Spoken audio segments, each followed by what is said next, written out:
ultime vérification, s'il te plaît. Are you ready? Rocket unplugs you and starts things around. Shore in the tower. We are ready for takeoff.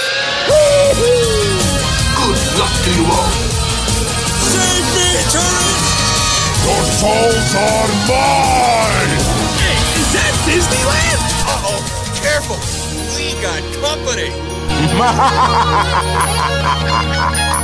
Not bad. Tourists. Salut à tous et bienvenue dans ce nouvel épisode de Puissance Park. Bonjour. Alors le ouais super enjoué, c'est dû à Jérôme qui a officiellement 42 fièvres. Oui, je suis malade, j'ai mis des suppos. C'est l'hiver. Donc on vient de péter en même temps le nouveau record Puissance Park. Donc on vient de prendre 5 secondes avant d'évoquer le cul, c'est super. Oui, mais bon, quand même, quand t'es malade, c'est ça qui est incroyable quand même, c'est quand t'as mal à la gorge, le médecin il te donne des suppos. Ça vous choque pas ou pas? C'est pour de vrai ou pas? Non mais je t'assure que c'est vrai. Ah bah bon, quand j'étais petit, on donnait toujours des suppos. Hein. Ouais, mais C'était bref. même le médecin qui Bref, mettait, je pense pas que ça soit avec suivi. ses doigts. Ouais, C'est bref. normal. Bienvenue dans Proctopark donc.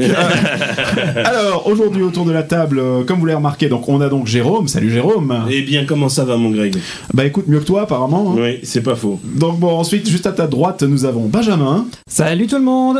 Voilà, toujours prêt. Donc t'es dans les starters pour te faire couper toutes les 3 secondes par un putain d'hypersampleur, c'est ça? C'est ça, sauf que moi, je vous préviens, ça recommence comme la fois d'avant, je me barre. Non alors, disclaimer pour ceux qui nous écoutent, vous en faites pas, cette Non, fois-ci. Benji n'est Non. pas à vendre. On arrête Benji. de jouer avec des sampleurs. Voilà, on arrête un peu, on va Non, l'utiliser et avec surtout, parcimonie. Benji n'est pas à vendre. Voilà, il n'ira pas chez... Je sais plus comment chez ils les s'appellent, autres. les mecs, là, les deux Rien glandus. dit flâner là, ou Ouais. j'en sais rien. Ouais, les mecs, ils font des podcasts. On a sur même les gâteaux. eu une offre de la part du le parc quoi.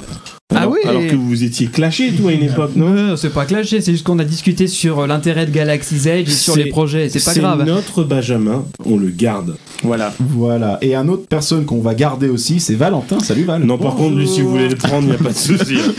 Super, merci. T'étais pas censé être malade, toi. Déjà, je suis triste parce que c'est l'hiver et qu'on passe notre temps à parler de Californie. Je suis dégoûté, quoi. Oui, c'est pas faux.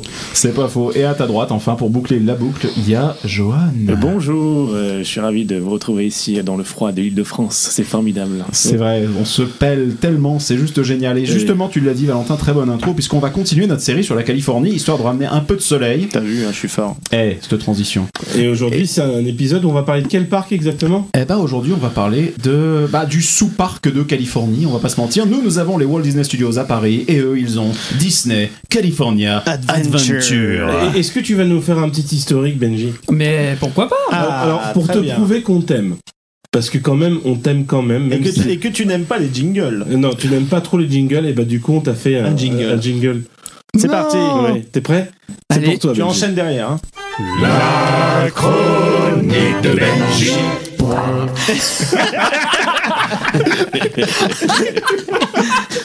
Vas-y, on t'écoute là. Oh. Je pose madame. C'est très gentil, je vous remercie de l'intention. Non, ne nous remercie pas. Non, surtout pas. C'est gratuit. Surtout pas. Chers auditeurs, est-ce que vous avez aimé cette petite musique? Non, personne n'a aimé cette S'il vous musique. plaît, voilà, sauvez-moi. Alors, mais c'est gentil, l'idée est très bonne. On va peut-être revoir l'ensemble. Alors, oui, on va faire un petit tour dans le passé, histoire de brosser l'histoire de Disney California Adventure. C'est un parc qui a eu une histoire hyper mouvementée et pourtant il n'est pas très vieux. Et qui est en plus lié à notre parc, d'une certaine façon. Oh, indirectement, on va À dire. cause de nous. À cause de pognon. C'est à cause de surtout. nous, À en fait. cause de nous et C'est un peu à encore, cause de nous, oui. plus on en apprend, plus on se rend compte que c'est plutôt un bon détour de ce bon vieux Eisner pour faire des économies. Bref, donc je vous invite à remonter le temps. On ne va pas aller à la date d'ouverture du parc qui était en 2001, mais on va remonter encore une décennie en arrière. On va aller en 1990, à la décennie des années 90. Alors tu le disais, Greg, avec Valentin, pourquoi est-ce que Disney California Adventure a une incidence vis-à-vis de, est liée à notre parc Disneyland? C'est parce que on est à la même période que l'ouverture d'Euro Disney au début 90-92, et le projet d'un deuxième parc pour la Californie était déjà dans les cartons pour Michael Eisner, qui pensait déjà transformer Disneyland Park en un vrai resort où il y aurait des hôtels, de quoi passer une journée entière plus une deuxième journée avec le downtown, etc. Michael En gros, Eisner, qui est le PDG de Disney, toute la grande entreprise. Hein. exact à de l'époque, Ouais. jusqu'en 2006 il me semble, si je me trompe pas, ou 2005.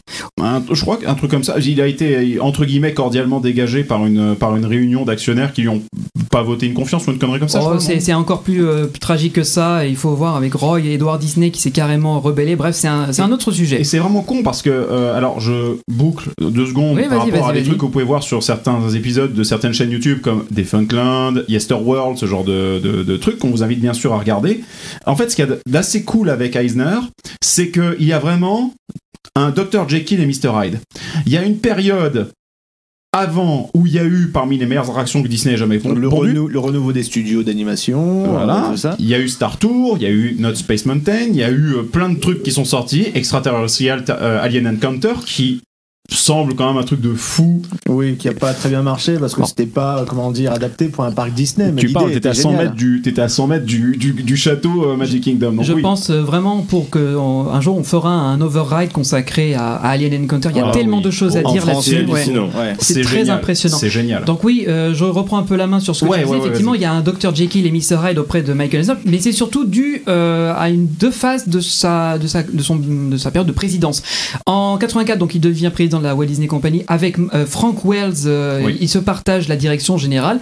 Il faut savoir que Eisner n'était pas le PDG, hein, il était le directeur général. Enfin, il avait la présidence et Frank Wells était directeur général, il me semble. Ouais. Donc ils avaient les deux têtes. Malheureusement, Frank Wells décède dans un accident d'hélicoptère en 1994, si je me souviens bien. C'est ballot ça. Et ce qui se passe, c'est qu'à ce moment-là, Eisner demande à récupérer la présidence, donc il garde les pleins pouvoirs.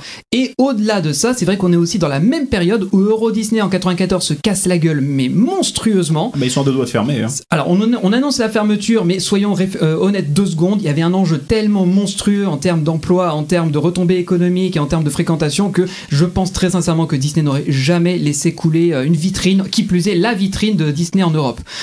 Il Je faut pense vraiment- aussi que le gouvernement français de l'époque aurait été très intéressé en termes d'électorat et tout à ne surtout pas faire que ça tombe. C'est ça. Évidemment. Donc, voilà, mais c'est vrai que la légende raconte que on est passé à deux doigts pardon de la banqueroute. À 3 mois. 3 mois près de la banqueroute pure et simple, que Michael Eisner a négocié avec Philippe Bourguignon qui venait de prendre la direction de Disney en Paris pour rééchelonner la dette. Bref, mais tout ça, ça nous intéressera quand on en parlera. Ouais. Parce que là, on divague un peu et je vais Vague. revenir. Merci.